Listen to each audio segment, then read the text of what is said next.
Wa inna ahabbul a'mal ilallah, sesungguhnya amalan yang paling dicintai oleh Allah, maduwimi alaihi wa in qalla, apa yang dilakukan secara terus menerus walaupun sedikit.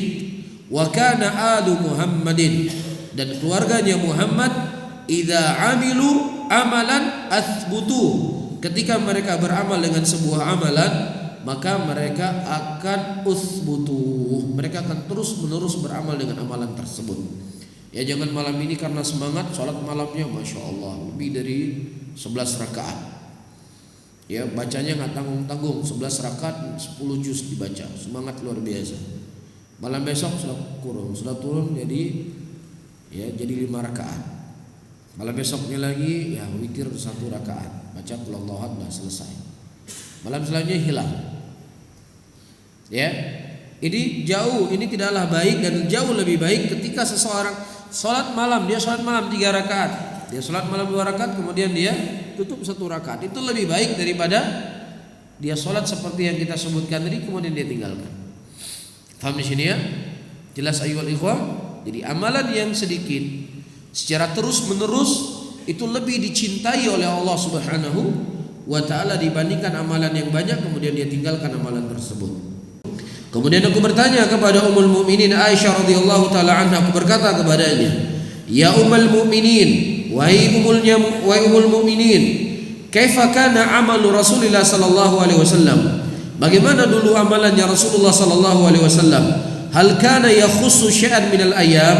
Apakah beliau mengkhususkan hari-hari tertentu dengan sesuatu amalan?" Qultulah, beliau tidak mengkhususkan. Kana amalu dimatan, dulunya amalan Nabi sallallahu alaihi wasallam secara terus menerus. Wa ayyukum yastati makana Rasulullah sallallahu alaihi wasallam yastati? Apakah ada di antara kalian yang mampu melakukan apa yang telah atau apa yang mampu dilakukan oleh Nabi sallallahu alaihi wasallam? Makanya Nabi sallallahu alaihi wasallam memberikan keringanan kepada kita. Rasulullah sallallahu alaihi wasallam ketika beliau salat malam, ya, dengan salat yang panjang, dengan salat yang banyak, maka beliau akan terus menerus beliau lakukan. Ketika beliau berzikir dengan jumlah zikir yang demikian, membutuhkan waktu yang demikian, terus beliau lakukan demikian. Ketika beliau berpuasa, terus beliau lakukan. Makanya Aisyah bertanya, apakah kalian mampu melakukan yang seperti ini?